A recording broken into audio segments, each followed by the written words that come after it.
Hey, good day, everybody. The awesome Jim Rohn. Rohn says it only takes 6 steps to plan your success. Our results are only as good as our plan. My mentor Earl Shove taught me that it's not what happens that determines the major part of our future, because what happens to all of us. Instead, he taught me that the key is what we do about it. If we start the process of change by developing a plan, doing something different the next year than we did the previous year, it won't matter how small those efforts start. Start doing different things with the same set of circumstances, the ones we've always had and cannot change, and see what miracles occur. If we start the miracle process and change ourselves, then everything changes. And here's what's interesting. The difference between failure and success is subtle. Let me explain by giving you the definitions of failure and success. Failure is a few judgment errors repeated every day. The man says, well, I didn't walk around the block today and it didn't kill me, so it must be okay. No. It's that kind of error in judgment that after 6 years has him out of breath and panting as he walks from his car to his office. You can't make those kinds of mistakes. It will cost you. Now, here's my definition of success. A few simple disciplines practiced every day. Do you see the distinction?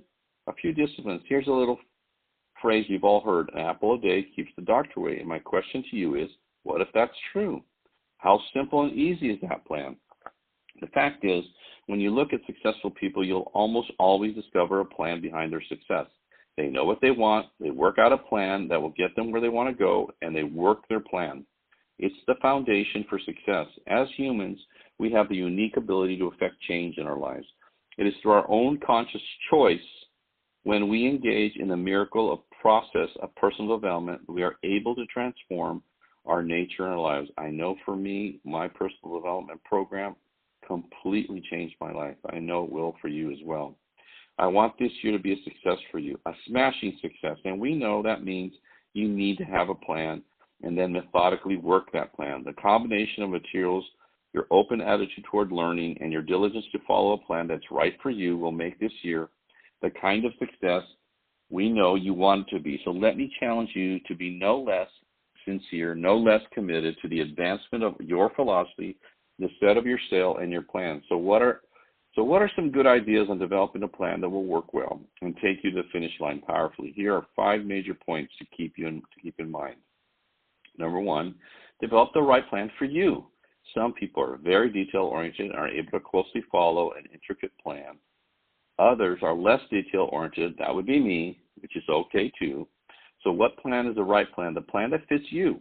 Each of us is unique and motivated by different factors. You've got to develop a plan that's right for you and fits you. Some plans will not be as intricate as others, but we all must have a plan, along with goals in that plan to move us along. If you are a free spirit, don't tell yourself you're going to spend 2 hours a day with a book and a journal. It probably won't happen, and you'll just get discouraged. Whatever your personality, your strengths, your weaknesses, develop a plan around them. This is not a one-plan-fits-all proposition. Number 2, establish times to spend on it. It might be every Sunday night. It might be 20 minutes each morning or at lunch, at or before bed. It might be in the car listening to CDs every Monday, Wednesday, and Friday. Whatever it is, set the times and do it. In your step-by-step plan, put down points that you can accomplish every week. They should be specific and achievable. Develop the discipline and take those steps every day, which will move you closer to your goals. Number 3, keep a journal. Take notes. Mr. Shove taught me not to trust my memory, but to write it down, to find a place to gather the information that affects change. And that advice has served me well all these years. Record the ideas and inspiration that will carry you from where you are to where you want to be. Take notes on the ideas that impact you most. Put down your thoughts and ideas. Brainstorm with yourself on where you're going and what you want to do. Record your dreams and your ambitions. Your journals are a gathering place for all the valuable information that you will find. If you're serious about becoming wealthy, powerful, sophisticated, healthy, influential, cultured, and unique, if you come across something important, write it down. 2 people will listen to or read the same material, and different ideas will come to each one. Use the information you gather and record it for further reflection, for future debate, and for weighing the value that it is to you. Number 4, reflect. Create time for reflection, a time to go back over to study again the things you've learned and the things you've done each day. I call it running the tapes again. so the day locks firmly in your memory and serves as a tool. As you go through the material in this plan, you'll want to spend time reflecting on its significance to you. Take a few minutes at the end of each day and go back over the day. Who you talked to, who you saw, what they said, what happened, how you felt. Every day is a piece of the mosaic of your life. Next, take a few hours at the end of the week to reflect on the week's activities. Also, during that weekly time, take a few minutes to reflect on how this material should be applied to your life and circumstances. Take a half a day at the end of the month and a weekend at the end of the year so that you got it, so that it never disappears, to ensure that the past is even more valuable and will serve your future well. Number 5, set goals. Remember that your plan is the roadmap for how you are going to get to your goals. So you have to have them.